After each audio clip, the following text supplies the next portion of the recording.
Welcome to the JJBA Nightly News.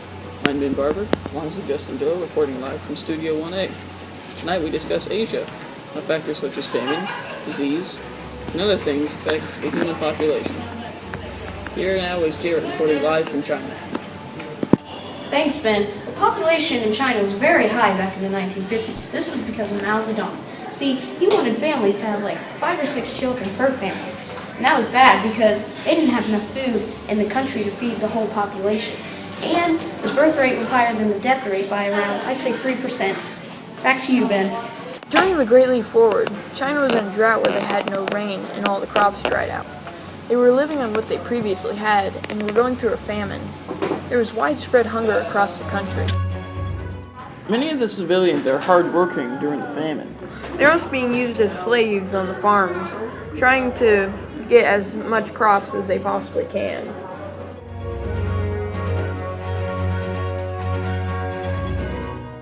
Here are the shocking stories of some Chinese people. Thanks to our source, Australian Network News.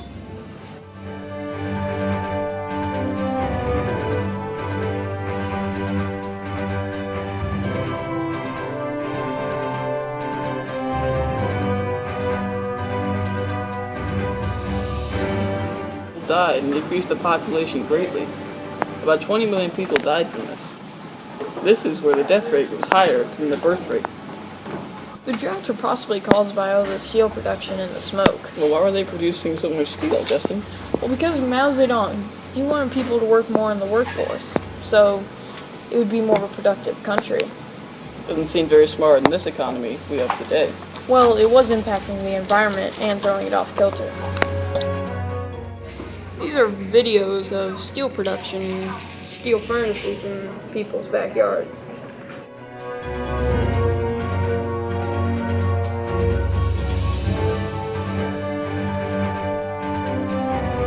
After this, China could not support their population.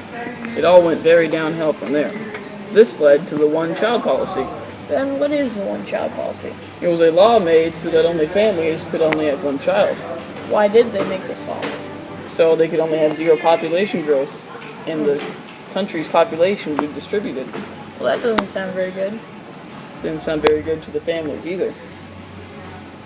They wanted this so they could keep the population balanced. By 2050, they're expecting their population to be more evened out, so there's not more young people than there is old. Sounds good on paper, but in China, they have to kill their daughters. There have been around $1 million that have been killed because they're not as important in society as boys. Back to you. Many posters are being hung up.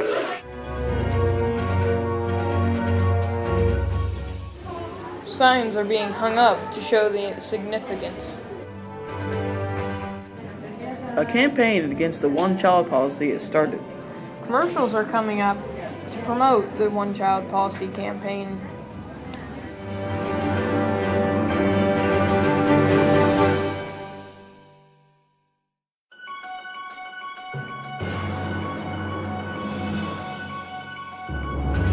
The main reason that the girls are taken away in society is because they're believed not to be as strong and smart as men, and they can't pull off the tasks that men can.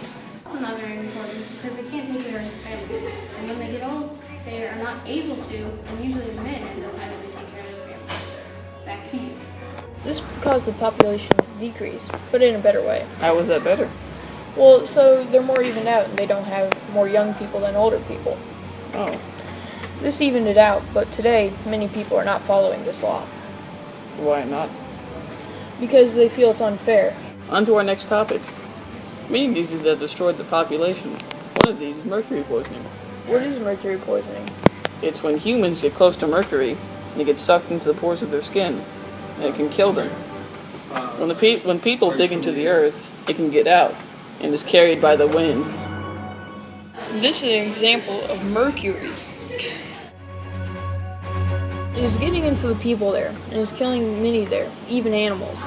Another disease is air pollution. What's air pollution? It's where carbon dioxide from cars or other vehicles gets into the air.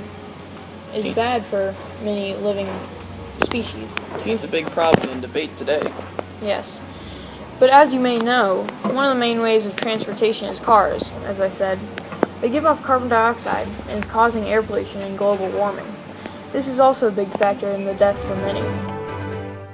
With all the traffic in China, it's causing a huge amount of air pollution across the country. And this air pollution is causing many deaths.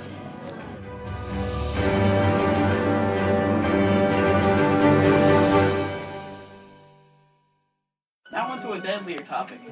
On January 23rd, 1556, in Shanxi, China, the deadliest earthquake ever to happen took place. You're on, Jared. Thanks, Ben. This was a magnitude 8 earthquake, causing 830,000 deaths, the biggest definitely by far. The next deadliest was also in China, on July 27, 1976, in Tangshan. This caused 255,000 deaths, being a 7.7 magnitude earthquake. That's probably caused by all the fault lines in there. Well, where is the fault lines? Probably near the mountains, because China has tons of mountains, Himalayas. Yeah, that's probably why the mountains are caused, too. Yeah, because tectonic plates crash into each other. Shocking videos of earthquakes on film. Earthquakes like these occur all the time, like this one from last month. These can damage the population greatly. China is high up on this list, being 7 out of the top 25. All of these combined caused many, many deaths, but luckily they are very spread apart. This made China have the opportunity to regroup. Here's just some of the damage caused by these earthquakes.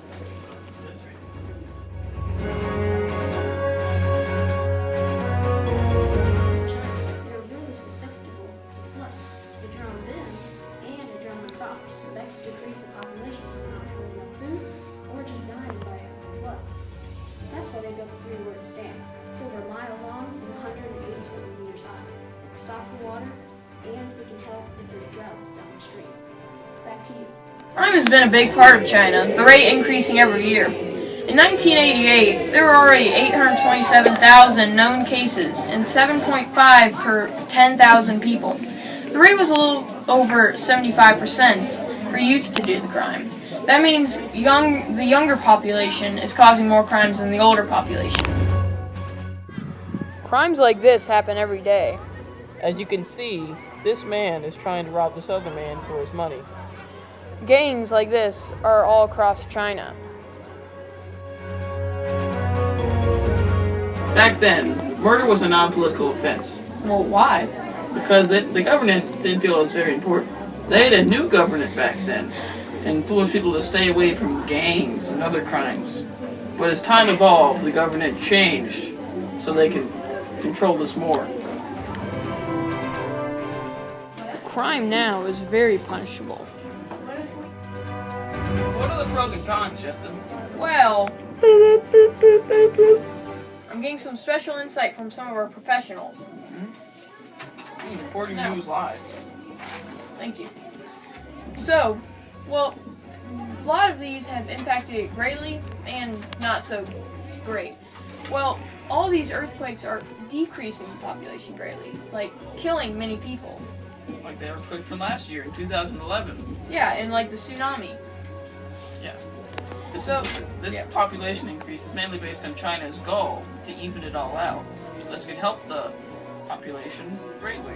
So really, China is not mourning the losses they've gotten because it's getting them to that zero population growth.